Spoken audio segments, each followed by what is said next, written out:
Um, and, you know, that's what we do with a whole lot of the Bible. And this is why you need to learn how and I think, how many of you have ever read the Bible from Genesis to Revelation? I mean, in a systematic kind of way. How many of you read the Bible? The old folks say from kiver to kiver. All right? That's a good thing to do if you've not done it.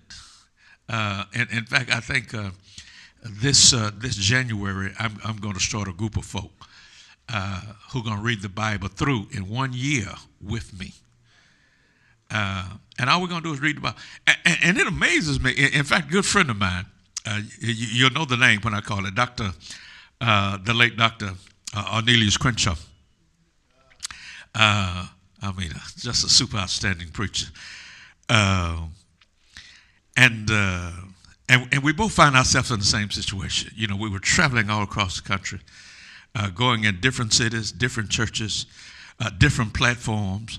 And the tendency was, hey, you know, I'm going to be here for a day, 2 or 3.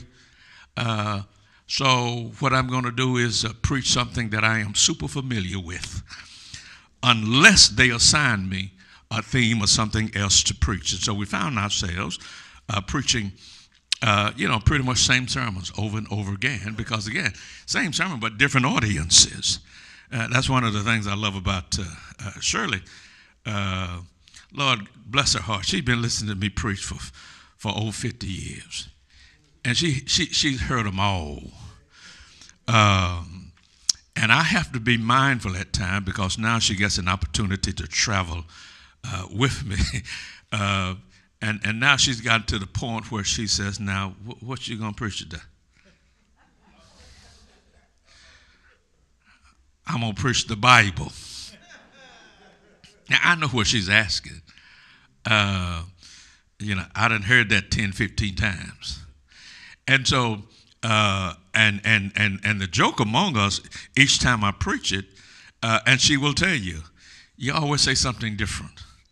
And I said, well, one of the reasons I say something different is simply because you're sitting there.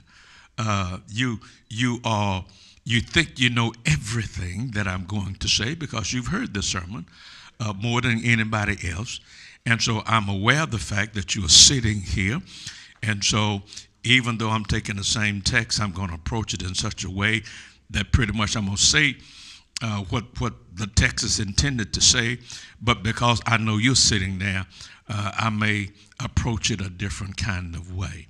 And I said all that simply to say this about Crenshaw. We were having a conversation one time, and he said, Barclay, you know what I think I'm going to do? I'm going to get back and just read the Bible.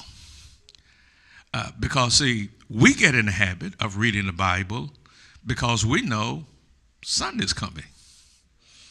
We know Sunday school is coming. And so I've got to have a fresh word for you every week. And then, of course, on top of that, I got to teach the same group of folk on Wednesday night.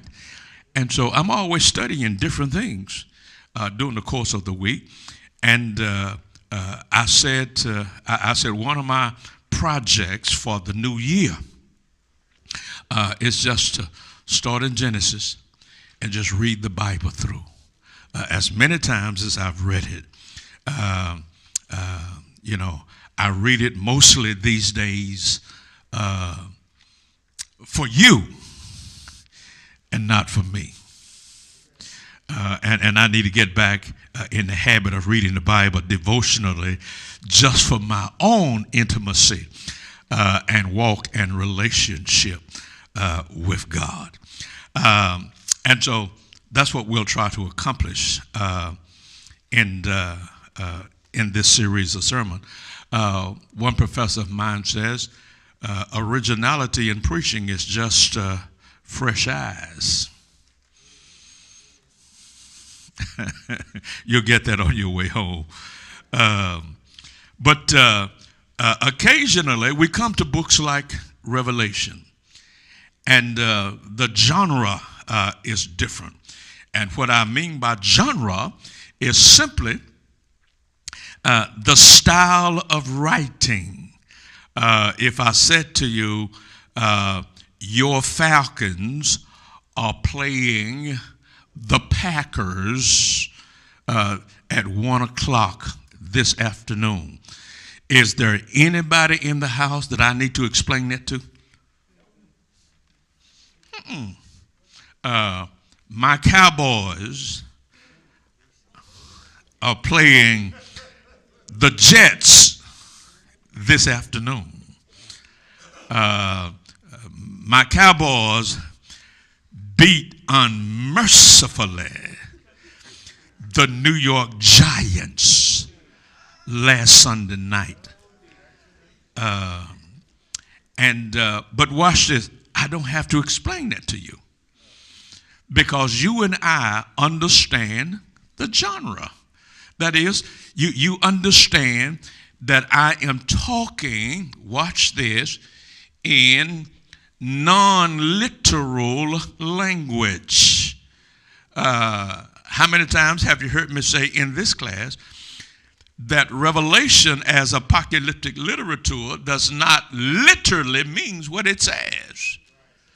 It means what it means. Now that sounds confusing. Well, let me try mama them on you. Say it again. I'm going to slap the taste out of your mouth. What did she say? She said, I'm going to slap the taste out of your mouth. She didn't literally mean that. What did she mean?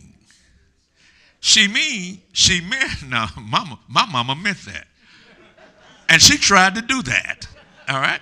And whatever was closest to her, high heel shoe, belt, stick, she called them things switches. They weren't switches, they were sticks.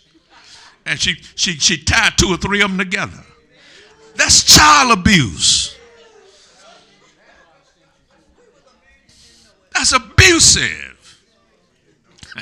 They didn't know it. Yeah, they didn't know that was child abuse.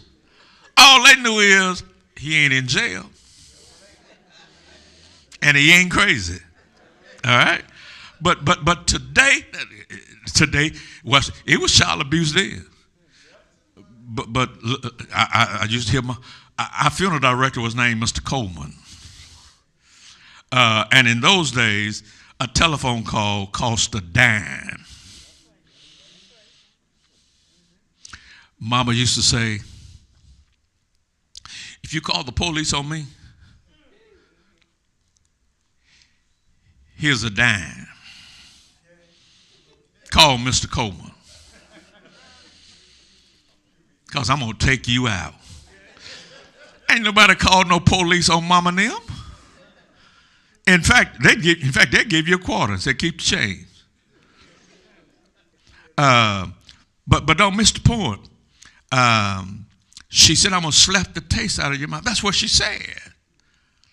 But what does she mean? She meant, I'm going to hit you so hard that you ain't going to even know you got taste buds. Now, watch this. I understood that. Watch this. We understood that. And so when you come to a book like Revelation, he's using a language that you cannot take in a literal kind of way. So as apocalyptic literature, he doesn't literally mean this, but he does mean something. Just like the Falcons are going to play the Packers this afternoon. Well, what I mean is there's going to be a football game. And there's going to be a group of men who call themselves Falcons. Now, what do I mean by Falcons? I mean their mascot. These ain't birds, even though sometimes they play like birds. Bad preacher. But watch this. Uh, the Falcons are playing the Dolphins. That's a fish. I mean, birds don't play fish, but they do in football. Okay? So watch this. We understand this. When you read the newspaper and you're reading the sports section of the newspaper, watch this. You know how to read that. When you read in the politics section that the elephants beat the donkeys, well, it happens in real life. All right, elephant is a much larger animal than is a donkey. But you know, I'm not talking about these two animals. I'm talking about political parties. You got to keep that in mind when you're reading the book of Revelation, because he's utilizing language that's symbolic, that is full of signs, that is full of symbols. And what you have to do is decode. And once you decode, then you get the message. All right? Always keep that in mind, particularly when you're reading in the book of Revelation. Now, I was asked a question a couple weeks ago on what is the new heaven and the new earth. And Sister Reams asked me this because her former religious background is out of Jehovah's Witnessism. And they believe, and their doctrine is, that 144,000 folk go in heaven. Then everybody else is going to remain on the earth, because the Bible talks about a new heaven and a new earth. And I try to explain to you who the 144,000 are. Again, he's using a number that talks about totality. You know, when I first opened this study up with you, one of the things I said to you is that in certain Revelation, not only do you have to understand the signs and the symbols and the codes, and be mindful now, he's writing to people with a background of this information. See, your problem, my problem, our problem is, unless we've done serious study, we don't have a background. But the people he's writing to have a background, but watch this, they wouldn't have a background of the Falcons, the Packers, the Buccaneers, the Dolphins, the Cowboys, the Eagles.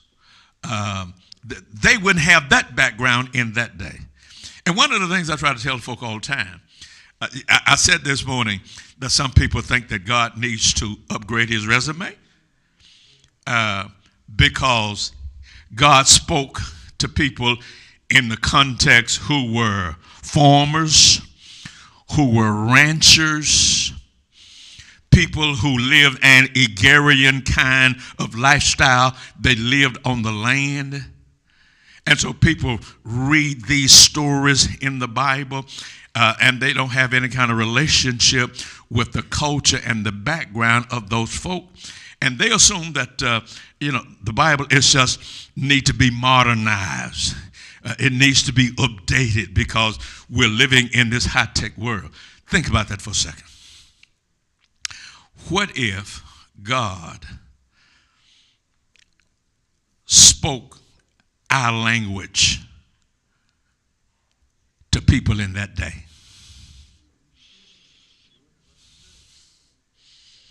What would happen? They wouldn't understand it. They wouldn't have a frame of reference. So what did he have to do? He had to utilize the language and the understanding of people he was talking to and he was writing. Well, does that put us at a disadvantage? No. We can go back. Guess what they can't do? They couldn't come forward. See, we can go back. Always keep that in mind when you're reading the Bible. Now, for some of you, what you need You need to get away from the King James translation. I know that's going to mess up some of y'all's lunch. Think about it. King James translation, 1611.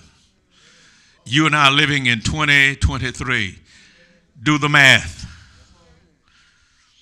See, words that meant one thing more than 400 years ago have done what? Changed. So you need to read in translations, first of all, that you can read. Now, I love the King James. I memorized most of my scriptures out of the King James translation. But it is, I refuse to let my kids read the King James translation. I didn't. Because that's not the language, that's not the English that they learn in school. And I wanted Bible study to be pleasurable and enjoyable and understanding for them. So I simply got a translation that's in their language, which is the NIV translation. How many of you ever read the Message translation?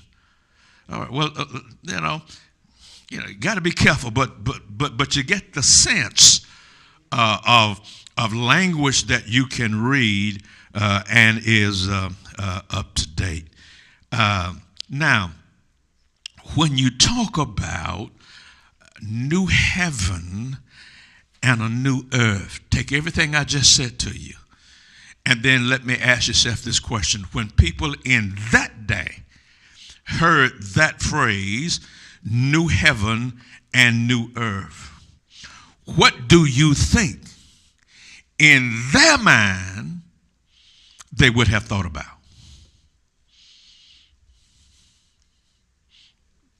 Just think about it. A new heaven and a new earth.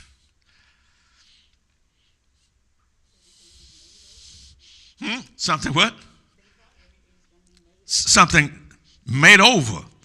Well, that's how people today in that particular religion, and they're not the only ones who believe that. There are some other folk who believe that God is going to refurbish, if you will, this earth. All right?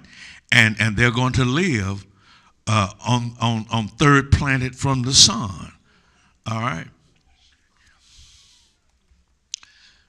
Let me come at you this way.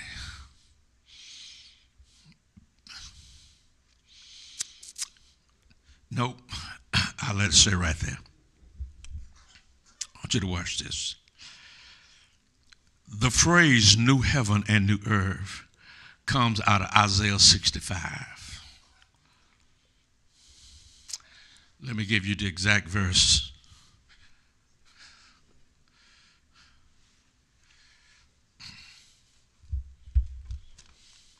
Isaiah 65, verse 17.